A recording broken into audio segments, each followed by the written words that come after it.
Why does a reality show literally built on betrayal suddenly turn into a moral tribunal for the audience? The Traitors is supposed to be a game where people lie, backstab, and smile politely while sharpening the knife behind their backs. That's the premise. That's the product. And yet, the loudest outrage isn't about who poisoned whom at the Roundtable. It's about viewers begging for a real-life banishment of one contestant because they can't stand him outside the castle. So what are we watching here? A competition or a public execution dressed up as entertainment? Because once fans start demanding someone be removed for vibes, politics, or personal grudges, the show stops being about traitors and becomes about how badly we want a scapegoat.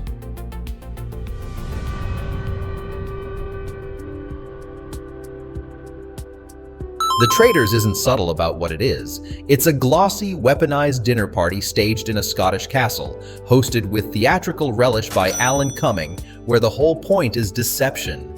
Friendships built on sand, alliances formed at breakfast and buried by midnight. Contestants call themselves faithful and traitors. Missions fill the prize pot, and every night ends with someone being murdered in secret or banished in public at the Roundtable. Betrayal isn't a twist, it's the menu. Season 4 arrived on Peacock on January 8, 2026, rolling out multiple episodes immediately because nothing says trust no one like binging Paranoia at full speed. The cast is a deliberately chaotic mix of public figures and reality TV veterans, engineered to collide on camera. Peacock and outlets covering the season highlighted a lineup stacked for fandom warfare. Donna Kelce, Lisa Rinna, and crucially for this story, actor and comedian Michael Rapaport. And if The Traitors is a game about spotting liars, then Rapaport's presence triggered something stranger than gameplay suspicion. Almost immediately, the conversation online wasn't "is he a traitor?" but "why is he here?" Not "did he betray someone?" but "get him out." Viewers started framing him as a problem that needed to be removed from the castle, like the show accidentally cast a live grenade and everyone's pretending it's just quirky. Coverage and online chatter centered on the intensity of the backlash, fans begging for him to be banished, not because of a strategic masterstroke, but because they found him intolerable as a person and as a presence. That's the surface-level image of the controversy, a show where betrayal is expected, yet the loudest outrage is aimed at a contestant for what feels like an off-screen resume. His public persona, his history, his reputation, his everything about him. It's less he played badly and more he doesn't deserve oxygen. Even the media framing starts to sound like a hostage negotiation. Is he ruining the season? Is he a huge problem? The language drifts from game analysis into moral disgust. And Rapaport didn't exactly meet that reaction with monk-like serenity. Reports describe him responding publicly to the backlash, clapping back, and addressing viewers directly. Because in 2026, no reality TV controversy is complete until someone tries to win the argument in the comments section. The show becomes secondary. The meta show, fans versus cast member, takes over the feed. But here's the part that makes this more than just petty reality TV noise. The Traitors is literally built to make you distrust people. It rewards paranoia. It turns social judgment into sport. Yet the Rapaport situation shows how quickly viewers can stop playing along with the rules of the game and start demanding consequences outside the game. Banish him stops meaning vote him out strategically and starts meaning remove him because we don't want him on our screens at all. The Roundtable becomes a fantasy courtroom where the audience wants a verdict, not a vote. And wait, because this is where the story gets interesting. If the show is about traitors, why is the audience searching so desperately for a villain who doesn't even need to betray anyone? Why does annoying sometimes trigger more outrage than actual deception? Why does the internet treat reality casting like a moral endorsement, as if appearing on a competition show is a medal for good behavior rather than a contract for entertainment? That's the surface. A castle, a cast, a backlash, a demand for banishment that sounds less like gameplay and more like public cleansing. And once you see that, you can't stop noticing the real engine underneath. The way modern fandom turns shows into battlegrounds where who deserves to exist here matters more than who played well. The moment a cast list drops, the audience starts writing the season before the first torch is lit. That's not even a critique, it's the business model. Peacock announced the season 4 lineup as a celebrity-heavy mix, and the coverage immediately framed it as a personality collision course. Donna Kelsey, Lisa Rinna, and Michael Rapaport among the names designed to spark conversation. Season 4 premiered on January 8, 2026, with 3 extended episodes right out of the gate, because paranoia is more bingeable when it's served in bulk, and the show's setup is practically engineered to make viewers feel like amateur prosecutors. The Traitors places contestants in a remote Scottish castle, secretly assigns traitors, and ends days with a roundtable banishment, where the group votes someone out, and they reveal whether they were faithful or traitor. The whole thing is ritualized suspicion packaged as prestige TV. So when people talk about banishment, it already sounds like justice. It sounds like consequence. It sounds like the satisfying end of an argument. And that's where the mythology starts creeping in, because the vocabulary of the show bleeds into the vocabulary of the internet. A cast member like Michael Rapaport doesn't enter the season as a blank slate. He arrives with a public history, a reputation, and a preloaded emotional response in the audience. Even before the premiere, some coverage noted backlash tied to his past controversies, which meant he wasn't being received as a player so much as a statement. And once the season dropped, the reaction didn't stay contained to strategy talk. It tipped into something more visceral. Fans not merely suspecting him in the game, but wanting him gone from the show entirely, like the act of appearing on screen is itself an endorsement that must be revoked. This is the myth-building stage where the audience stops asking, "Is he a traitor?" and starts declaring, "He is the problem." And the difference matters. The first is gameplay. The second is moral casting. That's the shift from watching a show to policing a culture. You can practically see the outline of the narrative forming in real time. A contestant becomes less a character and more a symbol of what the show shouldn't be, of what the audience won't tolerate, of what makes the season feel ruined. The discourse turns absolute, not "I don't enjoy him," more like "He shouldn't be here." It's a subtle escalation that sounds normal online because the internet always talks in verdicts. And because the Traitors is built on suspicion, it gives that verdict a stage.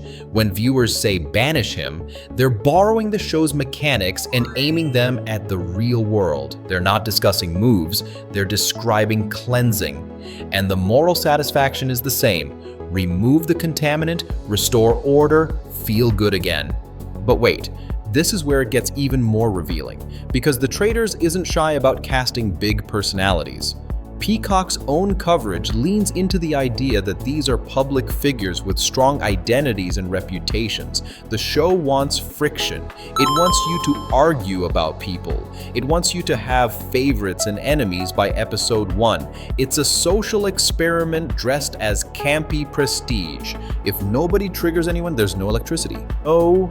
So when the audience erupts, that outrage is not a glitch in the machine, it's the machine. The myth gets sharper when the person targeted refuses to play along with the audience's preferred script. Rapaport addressed Backlash publicly. Coverage describes him clapping back at claims about his social standing with the cast, which is exactly the kind of meta-drama that pulls focus away from the game and into personality warfare.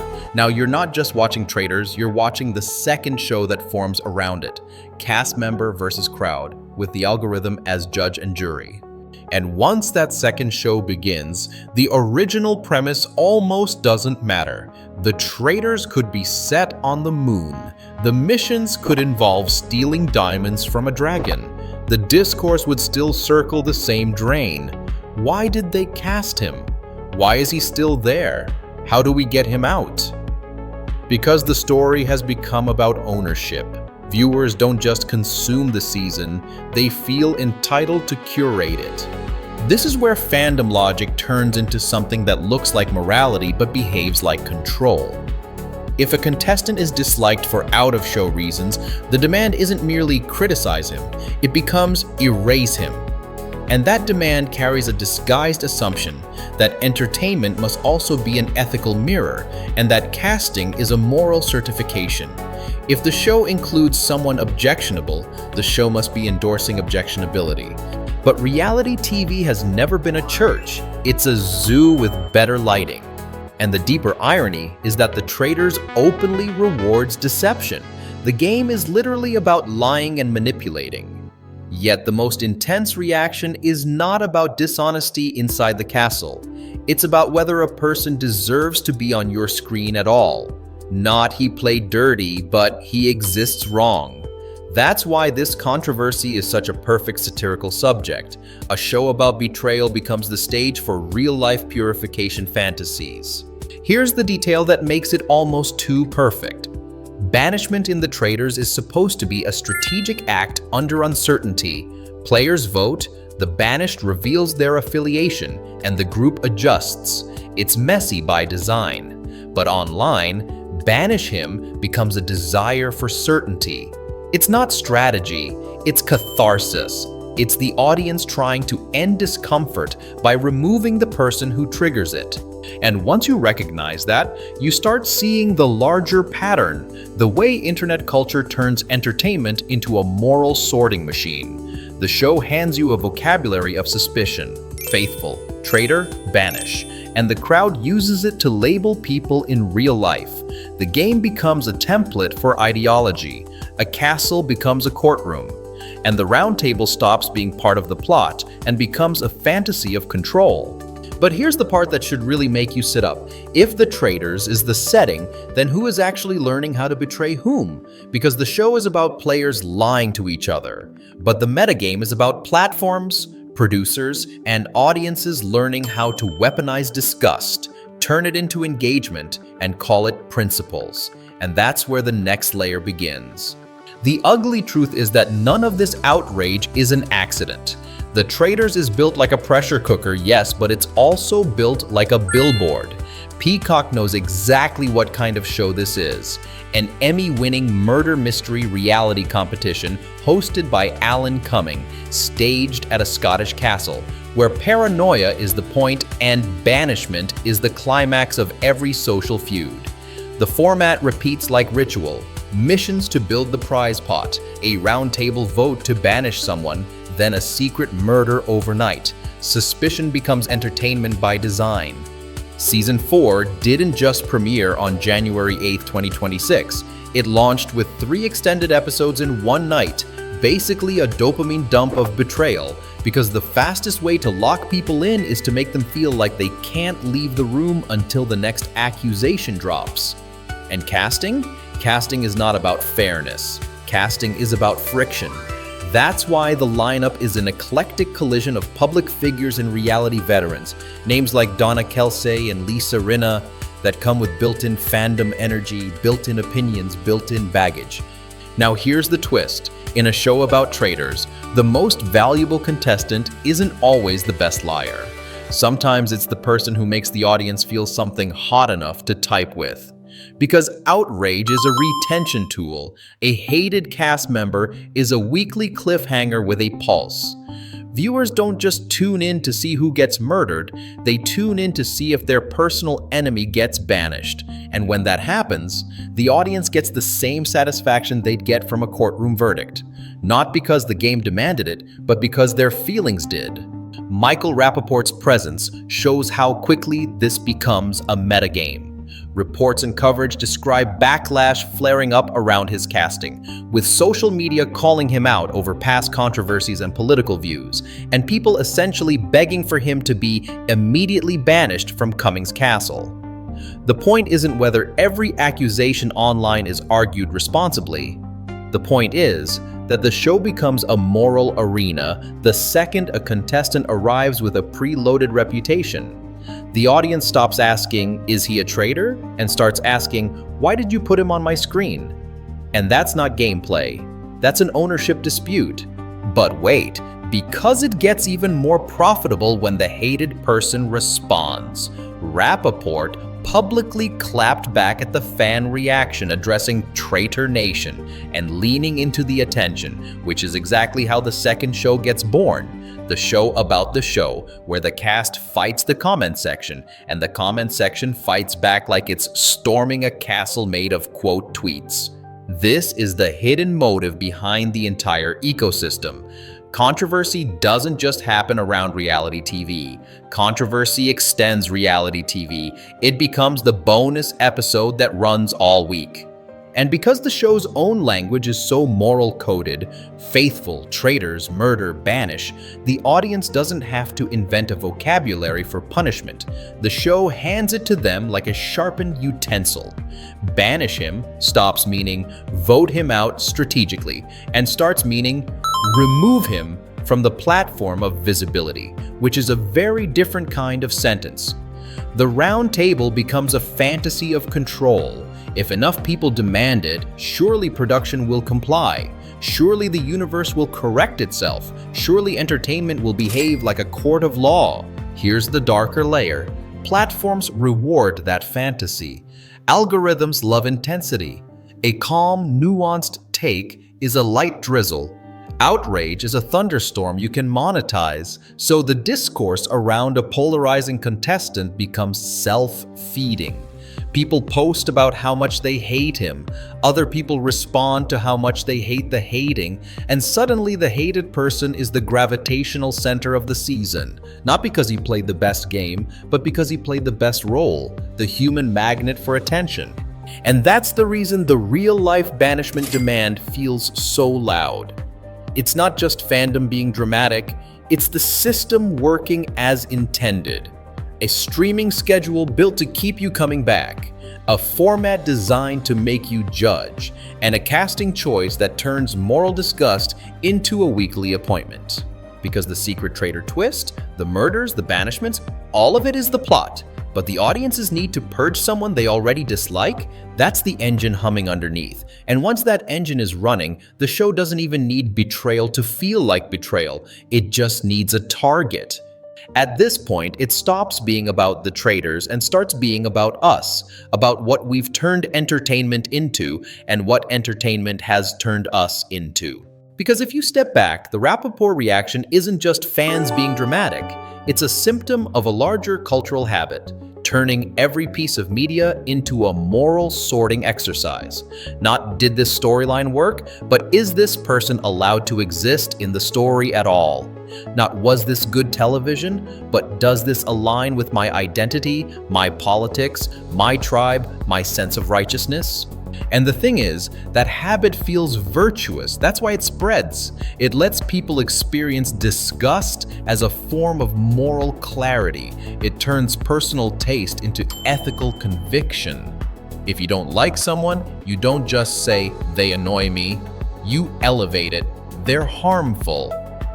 They shouldn't have a platform. Production is irresponsible. Suddenly, your discomfort becomes a social mission. The Traitors practically invites that mindset because it dresses judgment up as ceremony. He Roundtable is filmed like a medieval tribunal. Everyone sits in the dark, torches flicker, accusations fly, and the vote is treated like fate. It's suspenseful because it mirrors something human, the desire to identify the problem and remove it. But what happens when that psychological ritual escapes the castle and moves into real life?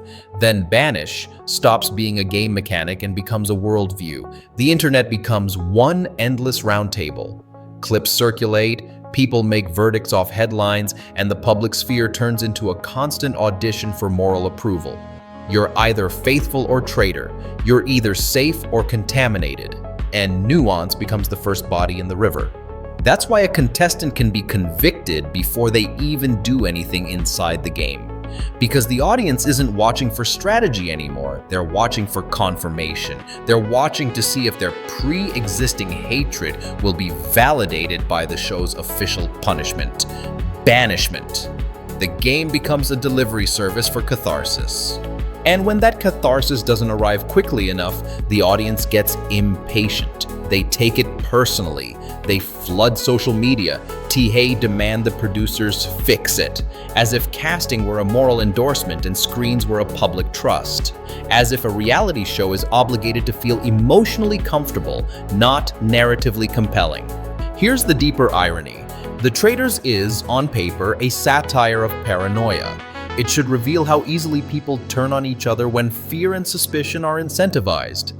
But when fans demand real-life banishment, they prove the show's premise in the most unflattering way possible. They don't just watch the social experiment, they reenact it, with more confidence and less evidence. And that's where the cultural consequence lands. When fandom becomes a moral court, empathy gets warped, it becomes selective. People extend endless grace to those they already like and none to those they've decided are bad. The target is no longer human, they're an object lesson, a symbol, a villain shaped into a convenience. This kind of viewing turns audiences into participants in a power game, not just spectators. You don't just sit back and enjoy chaos, you try to steer it. You reward the angles that match your worldview. You punish the ones that don't. You train the industry to cast controversy because controversy produces engagement. And engagement is the god behind every streaming platform's altar. So the question isn't, why did they cast someone polarizing? The question is, why does polarizing casting feel like a moral emergency to viewers? Why does it feel like a betrayal of the audience itself? Because when entertainment becomes identity, disagreeable people don't just ruin the show. They threaten the self-image of the viewer. And that's why the demand for banishment feels so charged. It's not just get him off my screen, it's restore my sense of moral order. And once you see that, you realize the castle isn't the only place people are being judged in the dark. We've built our own roundtable online. And unlike the show, our verdicts don't end when the credits roll. So here we are, watching a show called The Traitors and realizing the most committed traitor in the room might be the audience's fantasy of purity. Because the castle is supposed to be a playground for deception, the betrayal is the entertainment. The whole point is that people lie, mislead, and weaponize trust. And we're meant to enjoy the tension, not treat it like a moral referendum on who deserves a career. Yet the second a contestant arrives with baggage from the real world, the game stops being a game. It becomes a trial. And the verdict fans want isn't "you got outplayed," it's "you don't belong here." That's the real-life banishment impulse. It's not strategy, it's cleansing. It's the belief that screens should only reflect people we approve of, that entertainment is obligated to comfort us morally, and that discomfort is evidence of wrongdoing. It's the kind of logic that feels righteous until you realize it turns every show into a courtroom and every viewer into a judge who never has to prove anything. And the funniest part, the part that would be hilarious if it weren't so revealing, is how perfectly this mirrors the show's premise. The Traitors is designed to expose how easily humans become suspicious, how quickly they form mobs, how eagerly they turn on the designated outsider.